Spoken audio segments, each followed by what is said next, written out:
Good morning, Malta and Gozo, and welcome to another edition of Lovin Daily. I am your host, Jonathan Chilia, joined by my co-host, Rochelle, and here are your headlines for today.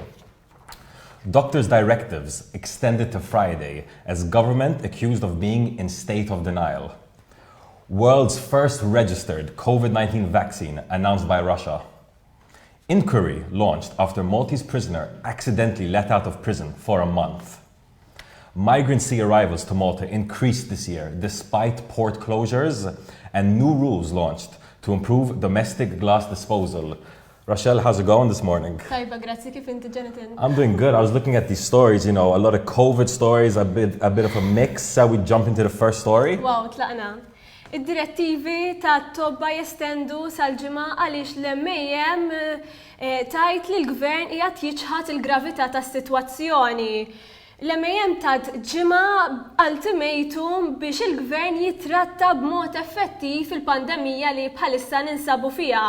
Is-sitwazzjoni iddeterjorat fil-li konna l-lejra tal-Ewropa, il-mod kif qed neħendiljaw is-sitwazzjoni u issa spiċċajna niġu miċħudin in-nies u l-gvernijiet jgħidu lill-residenti tagħhom li jekk jiġu hawn Malta jridu joqogħdu kwarantina u x'nafina. Naħseb li hemm bżonn li jsir xi ħaġa. Yeah, it seems like it's heating up a little bit. So the Medical Association of Malta have accused the government of being in a bit of a state of denial when it comes to COVID-19. They warned, listen, for every 75 cases, expect one death in Malta. I mean, with our cases over 400 right now, that's a number of deaths as it is. And as you rightly pointed out, Rochelle, more and more countries are now rolling out preventative measures in light of Maltese travelers. The Netherlands just this morning placed us on their orange list, advising 14 days quarantine for people traveling from Malta back to the Netherlands. The Italian region of Puglia had a very, very similar stance, and this just adds to the Medical Association of Malta's concerns. As you said yourself, they've now given an ultimatum, a week's ultimatum for the government to roll out more measures to show that they're taking this pandemic seriously, and they said that if the ultimatum is not met, they will be continuing directives from the 24th onwards. What's good to know is that the directives will actually be suspended for the week of Santa Maria from the 14th to the 23rd. However, they will be continuing until Friday. And what do they actually mean? They mean that things like elective surgeries, outpatient appointments, as well as community clinics are all going to be affected. You can find the list of all the directives on lovinmalta.com, but definitely be aware of this. Importanti li responsabiltajiet jiġu stabiliti u tiqaf din in-negliġenza. Nemmen li s-setat għandhom jingħataw lis supritendent tas-saħħa u l-politiċi u l-lobbies tan-negozju jridu jieħdu pass lura sakemm mhux biex jappoġġjaw id-direttivi li maħruġin mingħand is-supritendent tas-saħħa. But talking about politicians and moving on to the next story, one of the most famous politicians in the world, Vladimir Putin, the premier of Russia, yesterday kind of took the world by storm when he said that Russia had just registered the first COVID-19 vaccine. Very, very big news.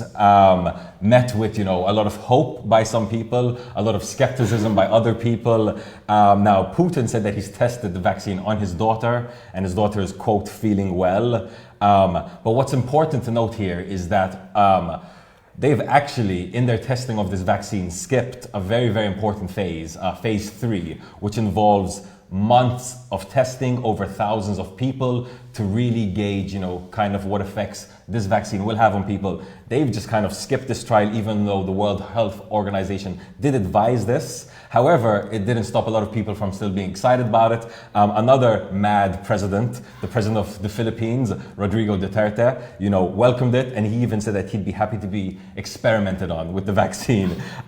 What I want to say about this, Rochelle, is that we actually put a poll on our Facebook page yesterday, on Lovin Malta's Facebook page, asking people if they're excited by the vaccine, and it was 50-50 split.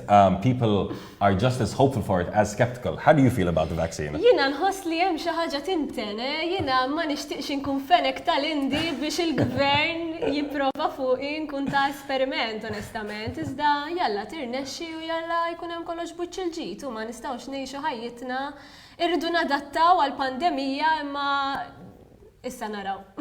I mean, look, it's not every day that you hear kind of groundbreaking news coming out from Russia. I think more people are expecting some European nation, maybe America, to roll out with the vaccine. However, Putin has taken everyone's steam, and regardless of phase 3 trials, they have registered the first vaccine. So definitely something to monitor. Għaliex le kienu l-ewwel li telgħu fl-ispazju.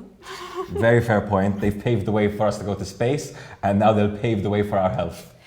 Il-punt li mist inkjesta mnedija wara li priġunier biżbal intħalla joħroġ mill-ħabs għal xahar. Akkużat dan kien akkużat li jeddet lil martu u kien qed jinżamm fil-faċilità korrettiva ta' Kordin fuq kustodja prevenittiva u tħalla jitlaq mill-ħabs minkejja li ġie mċaħħad mill-ħelsien mill-arrest għal bosta drabi. Tajjeb li ngħidu li ordini ta' protezzjoni ġiet ordinata mill-qorti u tiġi ordinata biex tipproteġi lill-vittma. Jiġifieri il-mara tiegħu għamlet diversi rapporti dwar dan il-persuna ġie mċaħħad il-ħelsien mill-arrest u issa spiċċa barra bid-daqdan min jaf x'seta x'għamel u x'mamilx hija negliġenza kbira x'dan ilu liberat mis-17 ta' Lulju. No, I think the fact that you had a prisoner who's being kept inside specifically on a protection order of his wife or his partner, casually being let out and no one really knows why. This guy was out for a month. They only even realized he was out after a magistrate realized that he didn't have an escort with him in court proceedings. His own lawyers said that when they realized, they informed the officers as well. It just goes to show kind of what a state of denial the justice system might be in. The fact that you have a prisoner out and about for a month, a potentially violent prisoner, kind of speaks volumes about the justice system, the prison system, as well as the monitoring of these prisoners. He has now been taken back in, and an inquiry has been launched.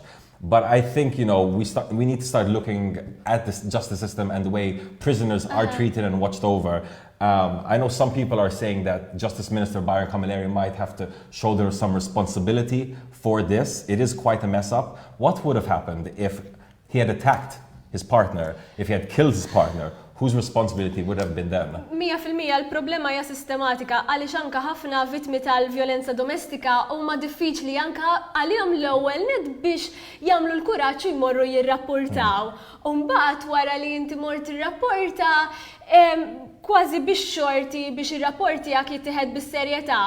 Wara li toħodha fuq demm id-dar sax inti ovvjament tfajt persuna f'del ħażin u mbagħad dan il-persuna spiċċa barra u inti spiċċajt mingħajr protezzjoni. Importanti li dawn l-affarijiet jittieħdu bis-serjetà għax hemm ħajta individwi li huma vittmi fin-nofs. That's exactly it. Now, obviously, let's look into the inquiry. The minister said that, the inquiry shouldn't take more than 3 weeks, 20 days, but let's see. But we'll definitely be following the story to see what led to a prisoner casually walking out of prison. Moving on to the next story. Some interesting statistics when it comes to migrant arrivals in Malta. Despite Malta closing its ports due to the COVID-19 pandemic for the earlier part of this year, Malta actually saw a rise in migrant arrivals by sea when compared to 2019. In the first 6 months of 2020, 1,699 migrants arrived by sea to Malta. This is a 33% increase over the last year.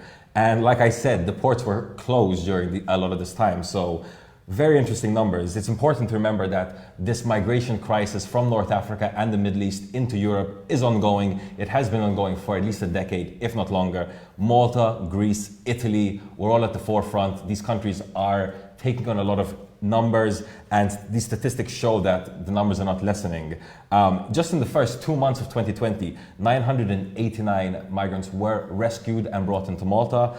And what's interesting to note is even when the ports were closed, 425 migrants were rescued and infamously kept on the flotilla of Captain Morgan ships that we had floating 1 nautical mile out of Maltese waters. Were you surprised by these numbers? Le, Jonathan, I wasn't surprised. Tajjeb ngħidu wkoll li kien hemm 797 il-deċiżjoni meħuda fuq applikazzjonijiet għall-ażil matul din is-sena, ekwivalenti għal nofs il-wasliet fl-2020. 140 l-applikazzjoni ġew irrifjutati fil-waqt li 167 l-applikazzjoni ingħataw xi forma ta' protezzjoni. Ma nistax inkun sorpriża, wara li nifhem id-disgwit li qed iseħħ f'dawn il-pajjiżi nista' niġġustifika. Allura, sorpriża minix. I guess so. I mean, just seeing the numbers straight up, it is a bit of a jump. But yes, of course, at the end of the day, we have these people who are escaping war-torn countries and ridiculous, horrible situations in their countries. Exactly. We have a humanitarian duty to save them. But interesting to note that even with ports closed, the numbers were on the rise. Moving on to the last story of today. Ija, mela, xi ħaġa fuq nota iktar ħafifa, regola ġdida għal ġbir tal-ħġiġ domestiku, ġifiri ir-rimi tiegħu. Biex tgħin iżżid is-sostenibilità billi timmassimizza il-potenzjal bil-metodu ta' riċiklaġġ fuq il-ħġieġ. Mill-ewwel ta' Settembru il-ħġieġ ħajinġabar biss jekk ikun f'kontenut li jista' jarġa' jiġi użat, ġifieri kulinkwa kontenut jew inkella il-kontenituri li tqasmu mill-wayserv. Importanti li il-ħġieġ ma jinħarġ ġo boros tal-plastik jew kaxxi tal-kartun, jinħarġ ġo kontenut li jista' jarġa' jiġi użat. Il-wayserv ħeġġu wkoll biex appartamenti jagħmlu sistema komuni biex joħorġu il-ħġieġ tagħhom flimkien u bekk ikun hemm inqas gombru fuq il-bankini. That's exactly it. I mean, you've heard of car sharing. Now get ready for waste container sharing. Zibel sharing. Zibel sharing. No, but it's a interesting and modern take. Obviously, you just mentioned the issue of pavements. This is a big issue. You know, people putting trash bags, trash containers, glass on the pavements causes a major issue to people with prams, people in wheelchairs. Malta doesn't have the largest pavements generally. Oftentimes they're very, very small. So hopefully this will be one way of minimizing the waste on the streets. I know there was a bit of a discussion online about people who were worried that maybe animals might urinate on these boxes. I'm not sure if that's a bit of concern. What do you think? Naħseb l-istess bħalma l-qtat l-klip jistaw għattaw il-borza tal-organik biex jiklu hija responsabilità ta' ċittadini li nieħdu ħsieb iż-żibel tagħna fl-aħħar mill-aħħar daħ jkun wara bibna u m'hemmx għalfejn toħorġu x'in ikun ħajġi taż-żibel ħadu daħalt lura l-kontenut u sorted. That's exactly it, literally sorted. If you want to check out the details of these containers, you can find everything on lovinmalta.com. I think that brings us to the end of today's episode. From myself and Rochelle, have a day full of lovin'.